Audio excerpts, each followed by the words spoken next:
Les invitamos a escuchar el Catecismo de la Iglesia Católica, dirigido por Monseñor José Ignacio Munilla.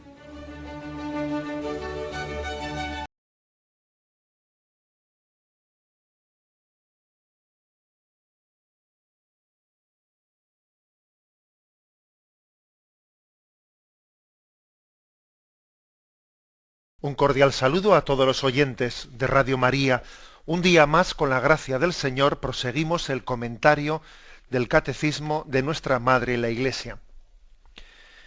Habíamos quedado en el punto 490, a partir de ahí se explica el tema de la Inmaculada Concepción.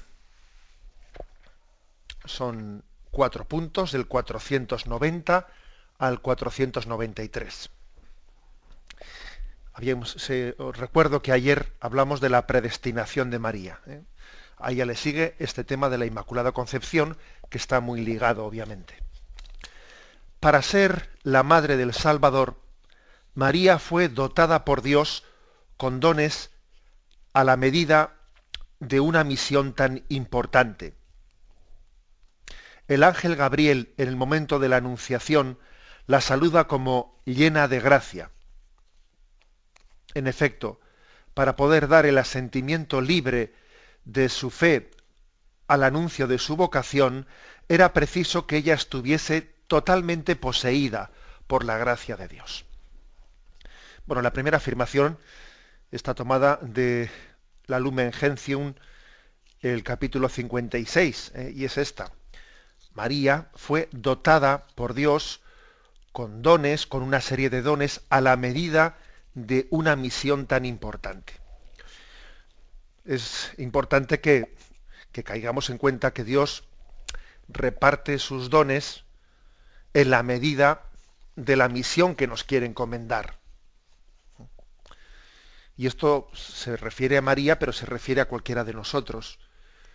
Existe lo que se llama una gracia de Estado. La gracia de Estado consiste en que, bueno, cuando uno es padre y es madre, pues Dios le capacita de una manera especial para poder serlo. Dios te encomienda una tarea, te da la gracia para ello. A eso le llamamos la gracia de Estado, que he puesto el ejemplo del matrimonio, pero podríamos poner el ejemplo del sacerdocio o de cualquier misión que Dios nos da en la vida. Existe un acompañamiento por parte del Señor cuando Él nos pide ponernos a su servicio. Por cierto que hay una famosa frase de San Agustín. San Agustín era muy, muy prolífico en adagios, en frases contundentes, ¿no?, en las que él condensaba, pues, la teología espiritual. Y una de ellas dice, en latín, da quod iubes et iube quod vis, que más o menos traducido es: concede lo que mandas y luego manda lo que quieras. Concede lo que mandas y luego manda lo que quieras es como decir: Señor, tú me pides algo, pero me tienes que dar la gracia para poder realizarlo. Tú concédeme la gracia y luego mándame lo que quieras. Dame tu gracia para poder hacerlo. Y luego, lo que tú quieras, Señor, mándame lo que sea. Es una expresión hermosa, dicha por alguien, por un corazón como el de San Agustín, que era muy consciente de que nada somos sin la gracia de Dios, pero que con la gracia de Dios lo podemos todo. Entonces repito esta frase: da quod iubes et iube quod vis, es decir, concede lo que mandas y luego manda lo que quieras. Que por cierto, San Agustín tiene también una frase que es un poco complementaria con esta otra. Esta primera era referida a Dios, ¿no? Le pide a Dios: concede lo que mandas y luego manda lo que quieras. Pero esta segunda que voy a citar está más bien dirigida no a Dios, sino a nosotros, ¿no?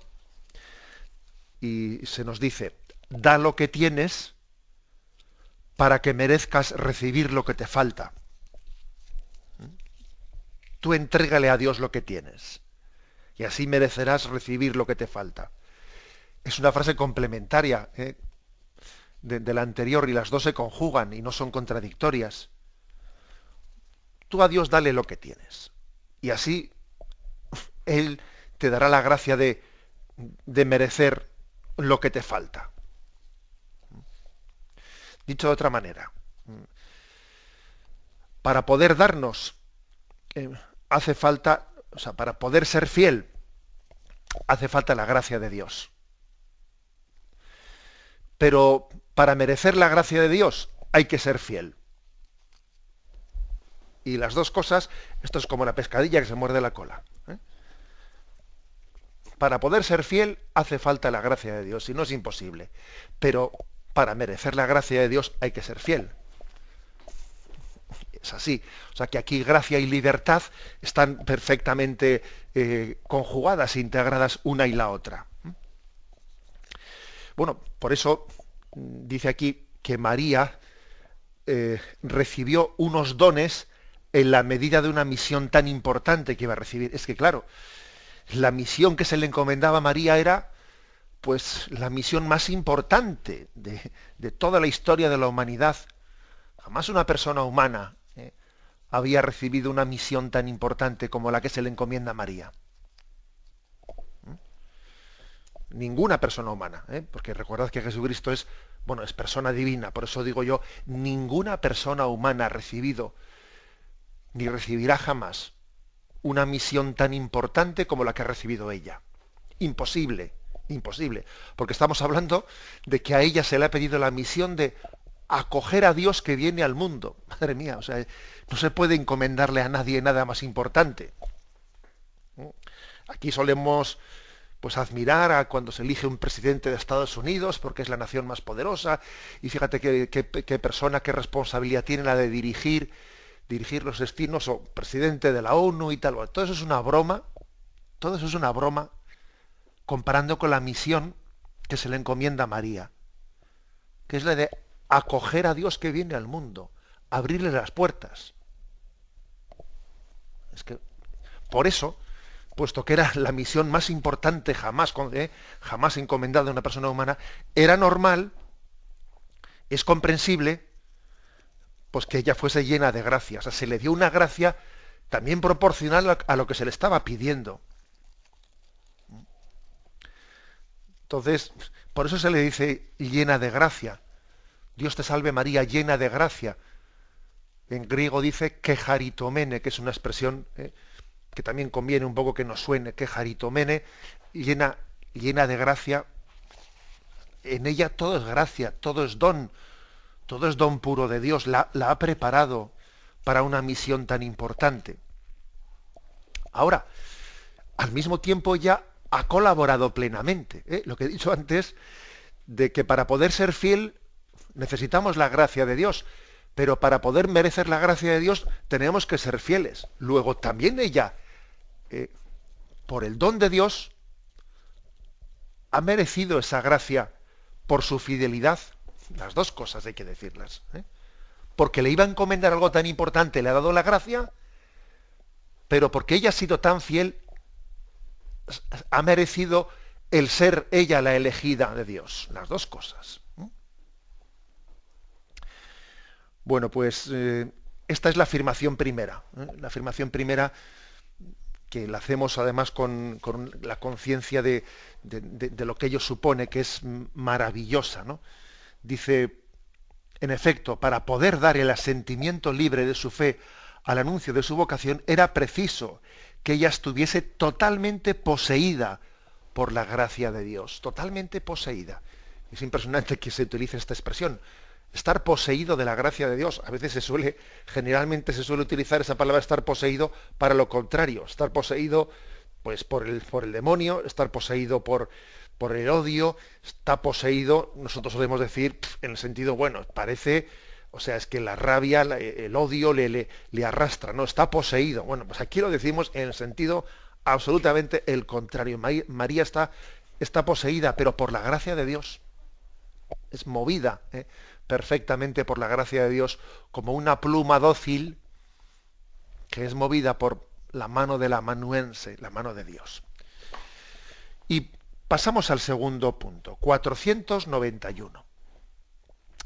A lo largo de los siglos, la Iglesia ha tomado conciencia de que María, llena de gracia por Dios, ha sido redimida desde su concepción. es lo que confiesa el dogma de la Inmaculada Concepción, dogma proclamado en 1854 por el Papa Pío IX. 1854, fijaros, o sea que es una fecha relativamente reciente, porque, hombre, fijaros que habían pasado ya 19 siglos, 18, 19 siglos desde, vamos, desde la ascensión del Señor a los cielos. Quiere decir que la Iglesia había llevado un proceso de reflexión largo, hasta que Pío IX define: la bienaventurada Virgen María fue preservada inmune de toda mancha de pecado original en el primer instante de su concepción, por singular gracia y privilegio de Dios omnipotente, en atención a los méritos de Jesucristo, Salvador del género humano. Bueno, yo creo que lo primero podría ser también un poco en decir, no es lo mismo que la Iglesia haya proclamado este dogma en el siglo XIX que decir hasta el siglo XIX la Iglesia no tenía esta fe. No es verdad. Estamos hablando de una fe, la fe en María como inmaculada, como santificada por Dios desde el principio, pues que ya pertenecía a la fe del pueblo de Dios. Lo que pasa es que no había sido proclamada como dogma de una manera solemne. De hecho, hay que decir que en el siglo XII, o sea, muchos siglos antes, se había establecido la fiesta de la Inmaculada el 8 de diciembre. O sea, existía la fiesta litúrgica siglos antes, 7 siglos antes de que se proclamase la Inmaculada Concepción. La fiesta era el 8 de diciembre. Y además, fijaros, no es una fecha casual, porque es una fecha que son justamente 9 meses antes de la Natividad de Nuestra Señora, que es el 8 de septiembre. Entonces, claro, si se eligió la Inmaculada Concepción 9 meses antes que la Natividad de María, con eso se está hablando de que en el momento de la concepción, María ya era santa, porque no se dice, la elección de la fecha, en este caso concreto, tiene mucha importancia, tiene una, digamos, fuerza catequética y pedagógica muy grande. En el momento de la concepción ya se le considera inmaculada. O sea, no es después de haber nacido, no es durante la gestación. Bueno. Pero hay que decir, sin embargo, que el tema tardó en definirse dogmáticamente, porque había también entre los teólogos diversas opiniones, especialmente la de Santo Tomás de Aquino. Santo Tomás de Aquino, que es un gran teólogo para nosotros, él fue defensor, por lo menos en alguna parte de su obra, defensor de la doctrina de que María había sido santificada en el útero de su madre. Es decir, durante la gestación había sido santificada, había sido absuelta del pecado original antes de haber nacido. Pero, según esta teoría de Santo Tomás, quiere decir que en la concepción, en el momento de la concepción, sí tenía pecado original, y durante la gestación fue purificada de ese pecado original antes de nacer. También es verdad que Santo Tomás de Aquino dice esto en una parte, pero en otros lugares de la Suma Teológica parece decir otras cosas. O sea, que es que era un tema que, como no estaba definido dogmáticamente, bueno, pues lógicamente era libre que Santo Tomás pudiese decir eso sin decir ninguna herejía, porque todavía no estaba el dogma proclamado. Pero además hay que decir que sería injusto únicamente coger este pasaje en el que Santo Tomás había dicho eso. También había otros pasajes en los que Santo Tomás de Aquino hablaba del tema de María de una forma en la que cabía interpretar, pues que él estaba también abierto a la interpretación que finalmente hizo la Iglesia de la Inmaculada Concepción, que ya había sido concebida inmaculada.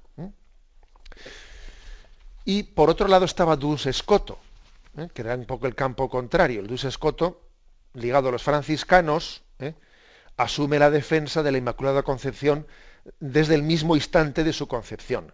Por eso serían más bien los franciscanos los que defenderían esta postura de la Inmaculada Concepción, y los dominicos, que tenían en Santo Tomás de Aquino, pues digamos, su referente teológico, los que defendieron en aquel tiempo otro tipo de interpretación. Y entonces existió, pues bueno, pues una confrontación entre dominicos y franciscanos que era legítima, porque era un tema que no estaba definido dogmáticamente, pero poco a poco, en esa confrontación teológica, fue inclinándose la balanza a favor de la interpretación de la Inmaculada Concepción tal y como nosotros hoy la entendemos, que es que María ya fue concebida sin pecado original. No es que después se le purificó, se le perdonó el pecado, no, es que fue concebida sin él. Y poco a poco se fue, digamos, inclinando la balanza, ¿no? De hecho, hasta en el siglo XV ya hubo un papa que puso un oficio, o sea, que estableció litúrgicamente el oficio y la misa de la Inmaculada Concepción, con lo cual, aunque no estuviese defendido dogmáticamente, ya se estaba inclinando la balanza, ¿no?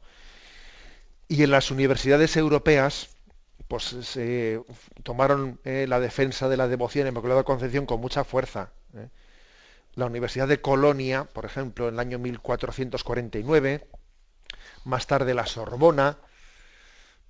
Bueno, pues hay que decir que en España la primera, tengo entendido que fue la Universidad de Valencia, que se adherió, ¿no?, pues a la proclamación de la fe en la Inmaculada Concepción.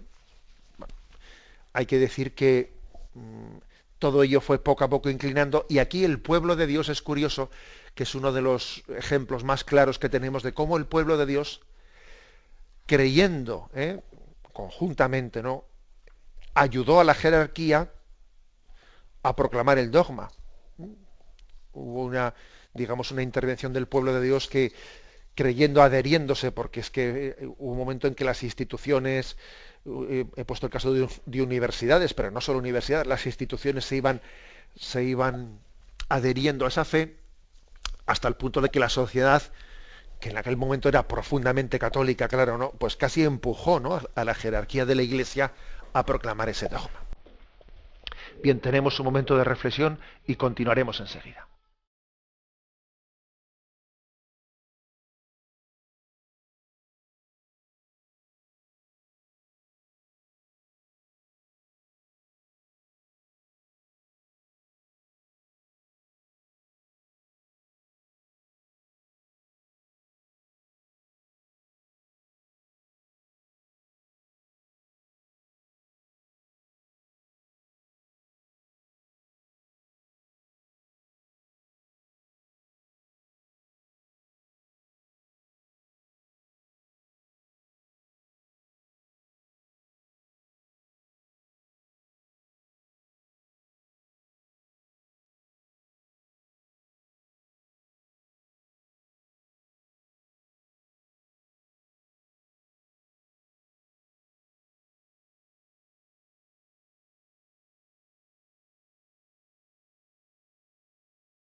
Escuchan el programa Catecismo de la Iglesia Católica con Monseñor José Ignacio Munilla. Continuamos en el punto 491. En él habíamos leído únicamente la fórmula que utilizó Pío IX, el Papa Pío IX, en el año 1854. La bienaventurada Virgen María fue preservada inmune de toda mancha de pecado original en el primer instante de su concepción, por singular gracia y privilegio de Dios omnipotente, en atención a los méritos de de Jesucristo, Salvador del género humano, por singular gracia y privilegio de Dios. La palabra privilegio, yo soy consciente de que tiene mala prensa entre nosotros. Eso ya está buscando privilegios. Bueno, pues tenemos que quitarnos esa visión negativa que tenemos de la palabra privilegio. Porque cuando hablamos de los privilegios marianos, no estamos hablando de una especie de beneficio pues de discriminatorio hacia una persona. No, no, si es que los dones de Dios a María son dones para el mundo, son dones para cada uno de nosotros, ¿no?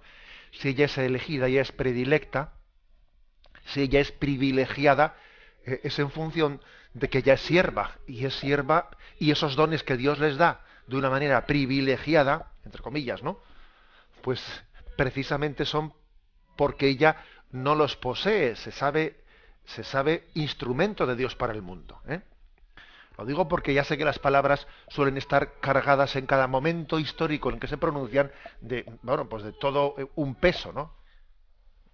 La palabra privilegio, pues a veces dentro de la mariología, yo sé que ha suscitado ciertas antipatías. Purifiquemos eso, quedémonos, no nos perdamos con las palabras y quedémonos con el contenido.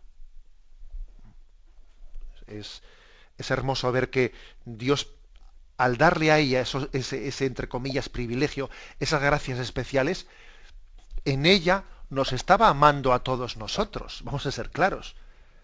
Claro, al darle un don así a la que va a ser madre nuestra, pues es en beneficio nuestro totalmente. Es en beneficio nuestro. Eso es, lo digo un poco para desactivar esa especie de resistencias interiores en esta sociedad nuestra que suele alardear mucho, ¿no?, de sentido igualitarismo, ¿no?, que parece que la palabra privilegio suena mal. Me hace mucha gracia que aquí se suele reivindicar el igualitarismo y luego resulta que tenemos que aguantar mucho cacique, pero bueno. Lo importante es que entendamos que eso que Pío IX definió en 1854, por cierto, 150 años más tarde, se celebraba el 150 aniversario todavía recientemente en el año 2004.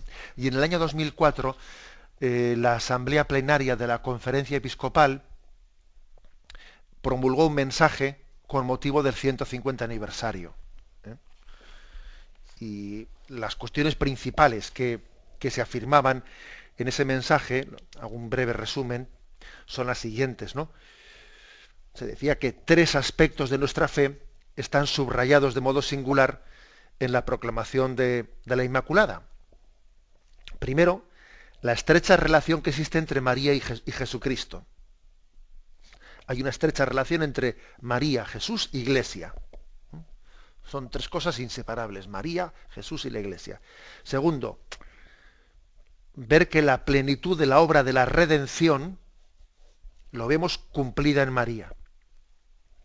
Y en tercer lugar, la absoluta enemistad entre María y el pecado. Son como digamos, teológicamente, los 3 grandes subrayados que se derivan de la Inmaculada Concepción. El primero, hemos dicho, estrecha relación entre María, Cristo e Iglesia.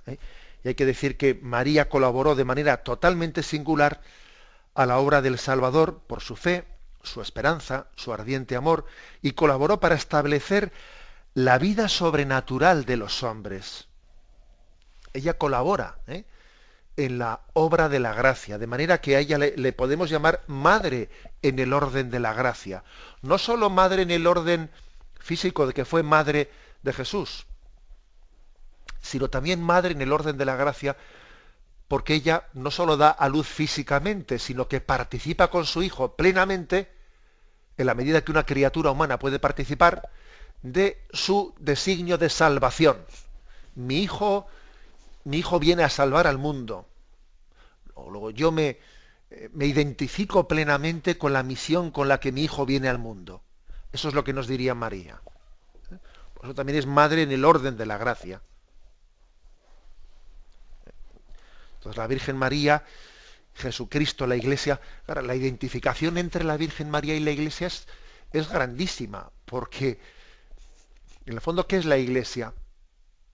Sino una madre que quiere darnos a luz a Cristo. Pues es que es la imagen de María. La Iglesia aprende de María a ser Iglesia. Aprende de ella.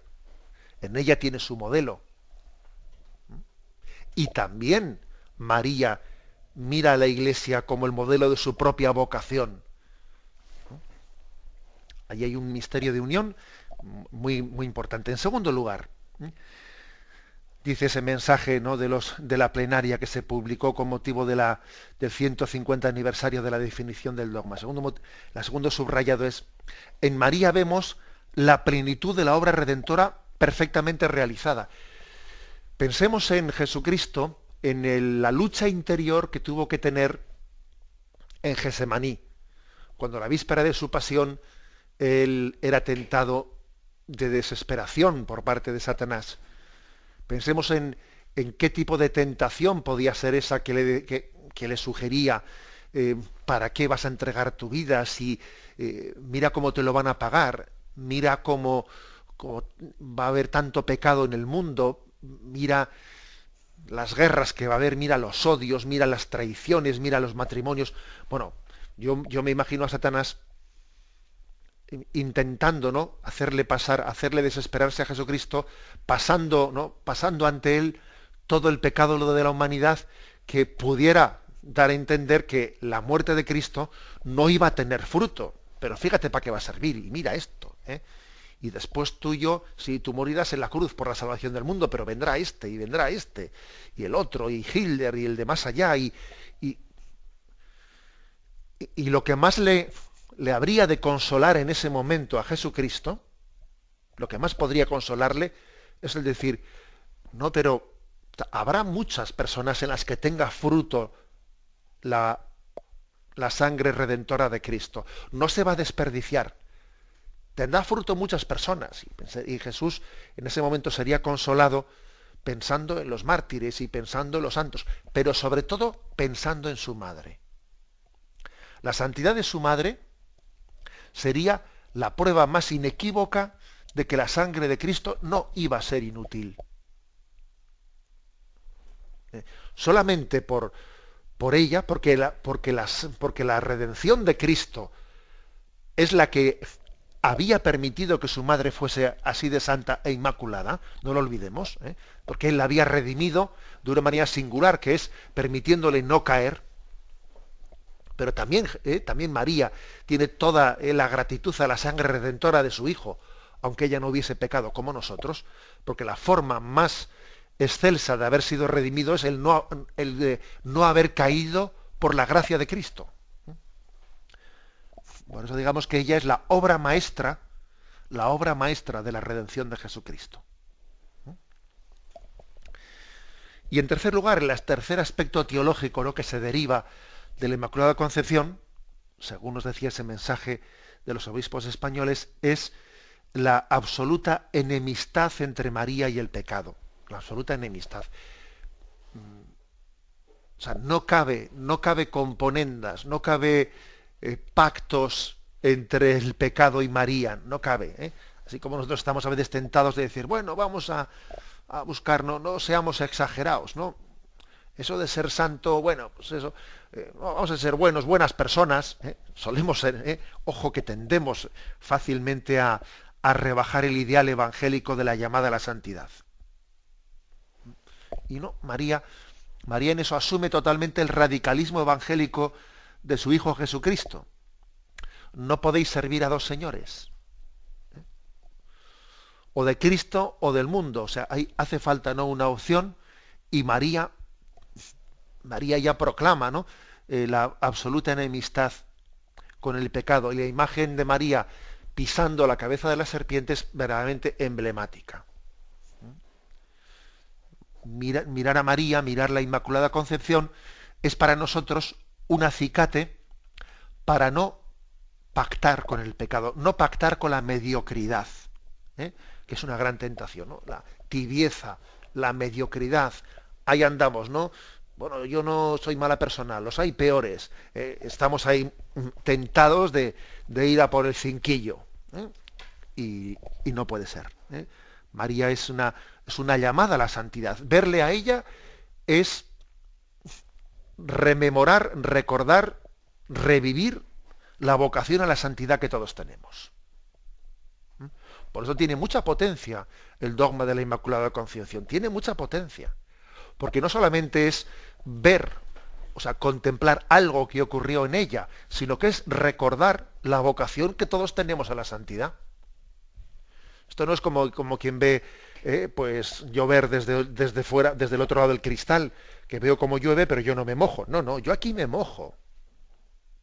Aquí nos mojamos todos, porque la lluvia de la gracia no solamente cae en ella, cae en nosotros. Y es más, desde ella cae, también nos rebota a nosotros. Bien, tenemos un momento de reflexión y continuaremos enseguida.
Escuchan el programa Catecismo de la Iglesia Católica con Monseñor José Ignacio Munilla. Pasamos al punto, nos faltan 2 puntos, 492, 493, para terminar la explicación de la Inmaculada Concepción. Esta resplandeciente santidad, del todo singular, de la que ella fue enriquecida desde el primer instante de su concepción, le viene toda entera de Cristo. Ella es redimida de la manera más sublime en atención a los méritos de su Hijo. El Padre la ha bendecido con toda clase de bendiciones espirituales en los cielos en Cristo, más que a ninguna otra persona creada. Él la ha elegido en Él, antes de la creación del mundo, para ser santa e inmaculada en su presencia en el amor. Pues aquí se le aplica a ella lo que dice Efesios 1:4. Él nos ha elegido antes de la creación del mundo para que seamos santos e inmaculados en su presencia por el amor. Eso que dice San Pablo a los Efesios, imaginaros cómo se puede aplicar a nosotros. Por eso aquí el Catecismo tiene la audacia de poner en singular, referido a ella, lo que San Pablo a los Efesios les dice como referido a todos nosotros, que no sería a ella, ¿no? Él la ha elegido en Él antes de la creación del mundo para ser santa e inmaculada en su presencia en el amor. También nosotros habíamos sido elegidos para ser santos e inmaculados. Lo que ocurre es que nosotros no hemos tenido la correspondencia a la gracia que ha tenido ella. ¿No? Ella ha correspondido como nosotros pecadores no hemos correspondido. Bien, y un paso más. El punto 493 eh, hace como una pequeña información de cómo está el tema de la Inmaculada Concepción, cómo ha sido considerado en la tradición oriental. Dice, los padres de la tradición oriental llaman a la Madre de Dios la Toda Santa, Panagia. Panagia en griego es la Toda Santa. La celebran como inmune de toda mancha de pecado y como plasmada por el Espíritu Santo y hecha una criatura nueva. Por la gracia de Dios, María ha permanecido pura de todo pecado personal a lo largo de toda su vida. Quizás hay que decir que en la Iglesia oriental no existió pues ese debate que existió en Occidente, ese debate entre pues, la escuela atomista y la escotista sobre si María había sido preservada del pecado antes de ser concebida o una vez concebida en pecado había sido purificada. Bueno, ese debate fue más un debate occidental que un debate oriental, pero digamos que, por ejemplo, aunque la Iglesia ortodoxa no tiene, o sea, no ha proclamado el dogma de la Inmaculada Concepción como los católicos lo tenemos proclamado, ¿no? La Iglesia ortodoxa no lo tiene proclamado, pero sin embargo su fe sí confiesa ese misterio. Digamos que la Iglesia ortodoxa pues está tiene una fe similar a la que teníamos los católicos antes de Pío IX, de que creíamos en ello, aunque no estuviese dogmáticamente proclamado. Y ellos a María le llaman, como dice aquí el catecismo, Panagia, es decir, toda santa. También hay un himno nuestro que dice tota pulcra eres totalmente, totalmente bella, totalmente santa. Ese término de totalidad se entiende en el sentido de también desde siempre. Desde siempre, es decir, no, en María no ha habido una época pecadora antes, no, toda santa es totalmente poseída por Dios desde siempre. Bien, quiero hacer una referencia, me parece que es hermoso, antes he hablado de ese mensaje del año 2004, que publicó la Asamblea Plenaria de la Conferencia Episcopal con motivo del 150 aniversario de la proclamación del dogma. Yo entonces no era obispo, por cierto, con lo cual no me atribuyo ningún mérito de aquel mensaje. Pero quiero decir que en ese mensaje se hablaba, se nos invitaba a la consagración al corazón inmaculado de María. Decía aquel mensaje, somos conscientes de que la forma más genuina de devoción a la Virgen Santísima es la consagración a su corazón inmaculado. De esta forma toma vida en el corazón una creciente comunión y familiaridad con la Virgen Santa, como nueva forma de vivir para Dios y de proseguir aquí en la tierra el amor del Hijo Jesús a su Madre María. Fijaros, la Asamblea Plenaria de la Conferencia Episcopal nos propuso una fórmula de consagración al corazón inmaculado de María. Y lo hizo rezándolo con unas palabras que Juan Pablo II había dirigido a la Virgen María para consagrar el mundo a su corazón inmaculado.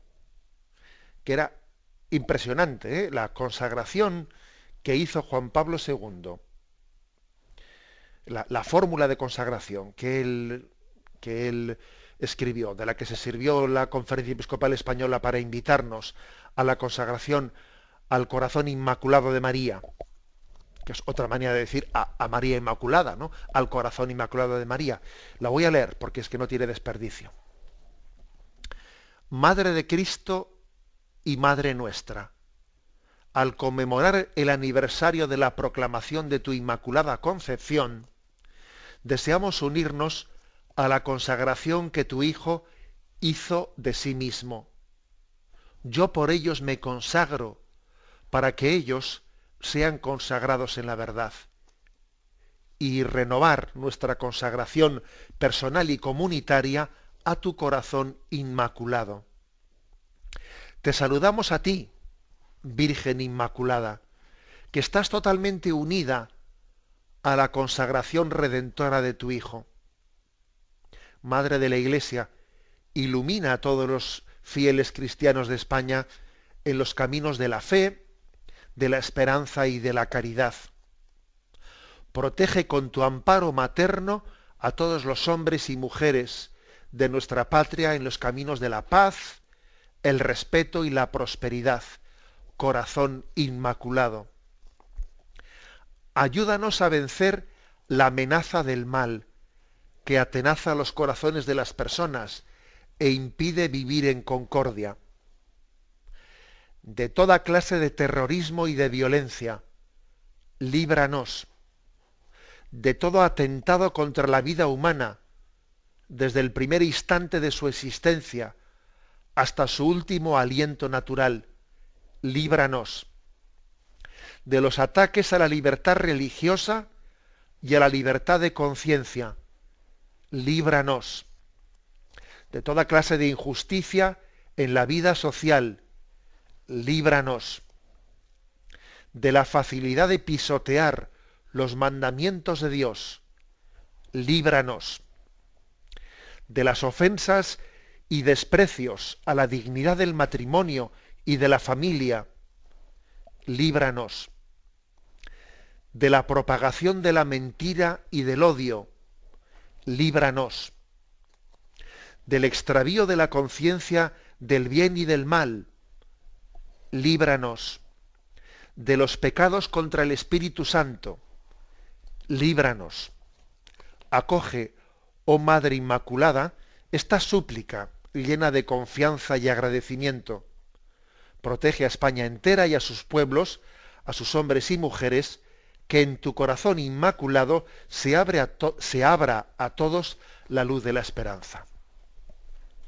Como veis, es un texto muy potente que es una adaptación de las palabras de Juan Pablo II con las que él consagró el mundo al corazón inmaculado de María. Digamos que se adaptaron esas palabras pues, para hacer una consagración de España, pero nosotros podemos adaptarlas para hacer una consagración de mi propia familia, de mi propia vida, de mi propia institución, de lo que fuere. Porque vemos en María pues, un gran signo del cielo, una mujer vestida de sol, en la que hay una barrera infranqueable para Satanás. Hay un muro de contención.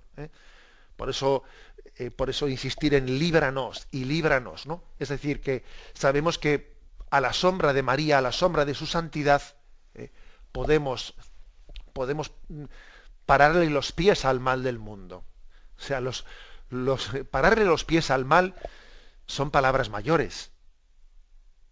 El poder decir, hasta aquí has llegado, y no vas a seguir adelante, poderle decir eso a Satanás, al pecado del mundo, son palabras mayores, ¿no? Eso es una gracia de Cristo, que le ha sido dada a María para que ella la visualice en su vida y como Madre nuestra en nosotros, en la Iglesia. Acordaros de esa promesa de Jesús a su Iglesia: y el poder del infierno no la derrotará. Eso también es una especie de promesa que está ligada al don que Dios dio a María, de estar preservada de. También el Señor preserva a su Iglesia, no de los pecados personales de los que la formamos, pero sí de que la Iglesia, ella misma en cuanto Iglesia, en cuanto esposa de Cristo, quede preservada de la fuerza del mal, de desviarse de la encomienda que Jesús le dio. Por eso tiene tanta fuerza, ¿no? Tiene tanta fuerza nuestra fe en la Inmaculada. No es únicamente una cuestión estética, como muchas veces piensan, no. Esto va mucho más allá, mucho más allá. Y no digamos nada cuando ya empezamos a sacar conclusiones, ¿no? Porque tiene muchas aplicaciones prácticas la fe y la Inmaculada Concepción. Por ejemplo, una aplicación práctica. es el recordatorio del realismo antropológico, es decir, que es que existe el pecado original, que hoy en día hay una tendencia muy fuerte a olvidarse de la existencia del pecado original. El hecho de que María fuese preservada de él nos recuerda que los demás lo tenemos. Y por lo tanto es un caer en cuenta de que tiene que haber un realismo antropológico, que la pedagogía humana no puede partir de una visión ingenua, optimista, buenista, como que aquí todo el mundo es bueno. Bueno, mire usted, todo el mundo es bueno, pero todo el mundo es pecador. Y existe una tendencia al pecado original. Y eso en la pedagogía se tiene que tener en cuenta, porque de lo contrario no educamos bien a las personas. Si estamos únicamente haciendo que sus impulsos sean los que manden, al final manda el pecado original en nosotros. Y en segundo lugar, otra aplicación práctica de nuestra fe en la Inmaculada Concepción, pues es María como modelo de pureza. También popularmente se le ha solido llamar a la Inmaculada Purísima, la Purísima, ensalzando a María como modelo de pureza y de castidad para todos nosotros. Entonces, en ella vemos el cuerpo como icono y espejo del alma, expresión de la interioridad, ¿no? En vez de ver el cuerpo como ocurre muchas veces, pues como una especie de incitación de las pasiones del hombre. En ella se dignifica la sexualidad, fijaros bien, se dignifica. Bien, pues lo dejamos aquí. Hemos querido hoy explicar el tema de la Inmaculada Concepción desde el punto 490 al 493. Damos paso ahora a la llamada de los oyentes. Podéis llamar para formular vuestras preguntas al teléfono 917-107-700. 917-107-700.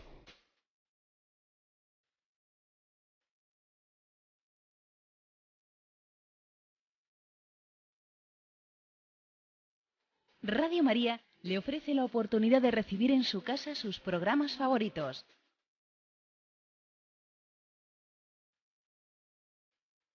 Ahora lo puede hacer a través de nuestra página web www.radiomaria.es o bien llamándonos al 902 500 518. 902 500 518. Pídanos el programa que más le interesa en cualquiera de sus emisiones, especificando el día y la hora que lo ha escuchado. Solo nos tiene que decir si lo quiere en CD de audio o CD o DVD en MP3. Haga su solicitud en el 902 500 518 y en www.radiomaria.es. Radio María, más cerca de usted.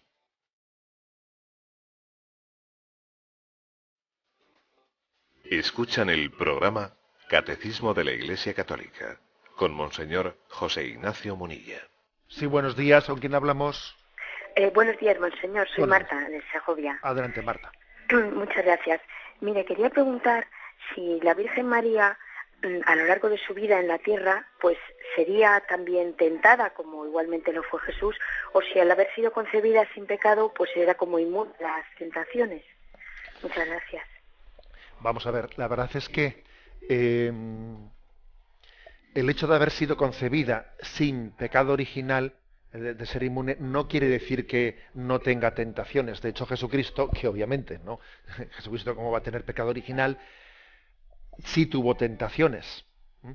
Por otra parte, veamos que en esa imagen del Apocalipsis, en la que se habla de el dragón que perseguía a la mujer, bueno, ese dragón persiguiendo a la mujer y que no puede con ella, etcétera, de alguna manera es un embate de Satanás contra ella, que también puede ser comprendido o traducido a las tentaciones. Por lo tanto, digamos que no es una cuestión de la que tengamos, al igual que, así como en caso de Jesucristo, sí tenemos episodios en el Evangelio en los que nos hablan de las tentaciones de Satanás a Jesucristo. En María no existen tales pasajes evangélicos, pero sobre todo por comparación con Jesucristo, podemos entender que sí sería tentada. Sí sería tentada, y ella, la imagen de María pisando, esa imagen tan popular, pisando la cabeza de la serpiente, es también María imagen de aquella del cristiano que vence las tentaciones. Es lo que a mí se me ocurre decirle. Damos paso a un siguiente oyente. Buenos días. Sí, buenos días. Buenos días, monseñor. Me encanta hablar con usted. Me gustaría vivir en San Sebastián para poder confesarme con usted y todo eso. Me encanta. A ver si algún día puedo verlo. Pues nada, la pregunta a lo mejor es la de ayer, porque no me cogieron el teléfono. Es que, mira, unas personas que son ateas me dijeron que los hijos de Eva, que eran 3 hombres, que entonces cómo siguió la humanidad perpetuándose, puesto que eran hombres los 3. O sea, que la gente tiene unas preguntas que yo me quedé y digo, pero bueno. Ya. Bien, vamos a ver. En la Biblia, en un primer momento, habla de Caín y Abel, los dos, Caín y Abel como los hijos de Adán y Eva. Pero posteriormente luego habla de una descendencia mucho más amplia de Adán y Eva. Entonces a veces se ha planteado, bueno, y entonces la descendencia de la humanidad, ¿cómo se formó? ¿Tuvieron que tener relación entre los hermanos y entre...? Pues obviamente sí, que a nosotros nos puede parecer eso algo así un poco escandaloso, pero es que tenemos conocimiento de que en muchas tribus aborígenes, pues tanto del Amazonas como de Australia, obviamente las tribus, cuando se hace una investigación dentro de ellas, han procedido de una unidad familiar que se adentró en una parte determinada de la selva y luego en un primer momento, obviamente tenían relación entre personas con estrecho vínculo familiar.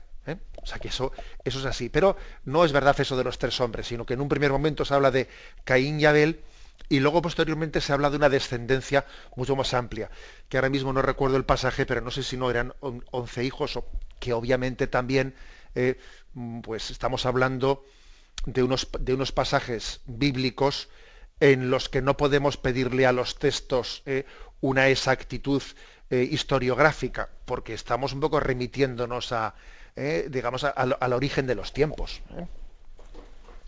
Damos paso a un siguiente oyente. Buenos días. Sí, hola, buenos días. Sí, adelante, le escuchamos. Bueno, lo primero, darle las gracias y la enhorabuena por la labor que hace.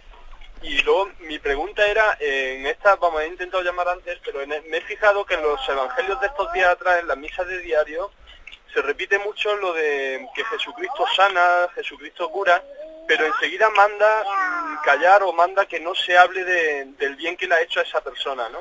Uh-huh. Dice pues que no vaya cuando cura a uno, y dice que no se lo diga a nadie, pero enseguida esa persona pues sí lo comunica a todo el mundo. ¿Cómo debemos interpretar el hecho de que Jesucristo diga que no se lo cuente a nadie, ¿no? Ya. Bueno, mandamos saludos para ese pequeñito que se le escuchaba por ahí, al lado del padre. Vamos a ver, pues hay que interpretarlo de la siguiente forma. A eso se le ha solido llamar el secreto mesiánico.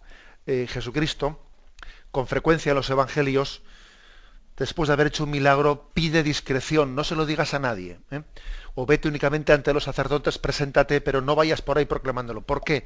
Porque existía un riesgo de que fuese manipulada la noticia de los milagros hacia un intento de hacer de Jesucristo un caudillo político.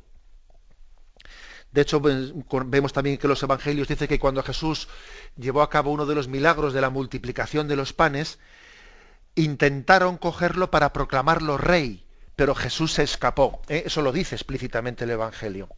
Jesús tenía que tener cuidado de hacer unos signos, pero hacerlos en un contexto religioso, para que no saliese fuera del contexto religioso y entonces se intentase hacer de esto como de, bueno, este nos va a liberar de los romanos. Si este hace estos milagros, pues imagínate luchando contra los romanos y hará milagros para que venzamos a las legiones romanas. No, existía ese riesgo. Por eso Jesús se escapa.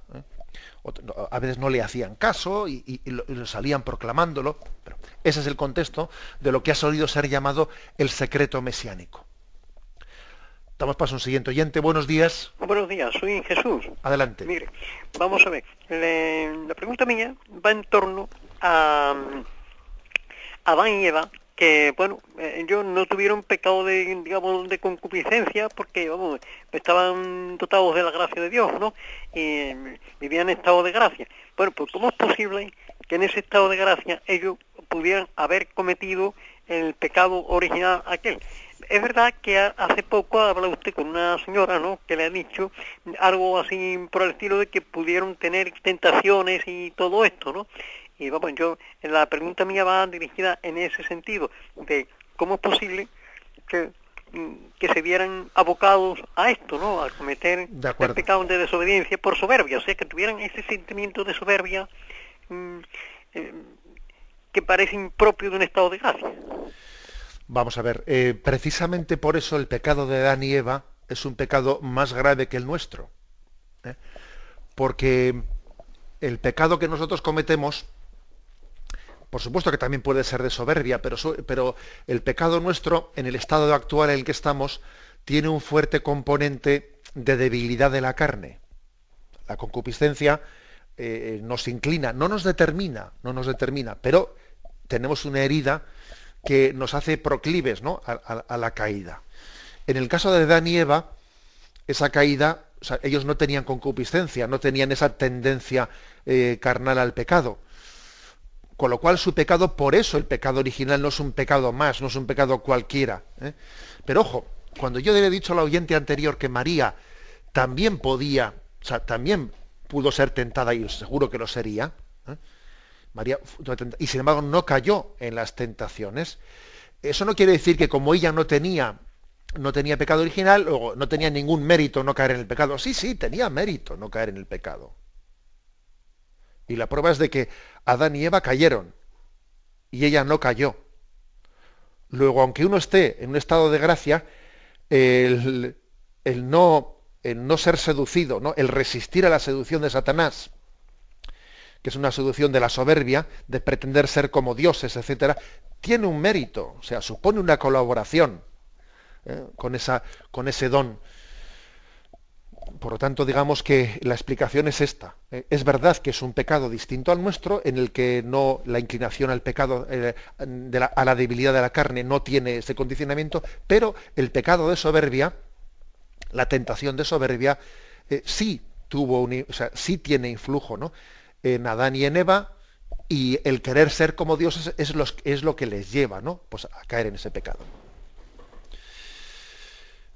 Me despido con la bendición de Dios Todopoderoso. Padre, Hijo y Espíritu Santo, descienda sobre vosotros. Alabado sea Jesucristo.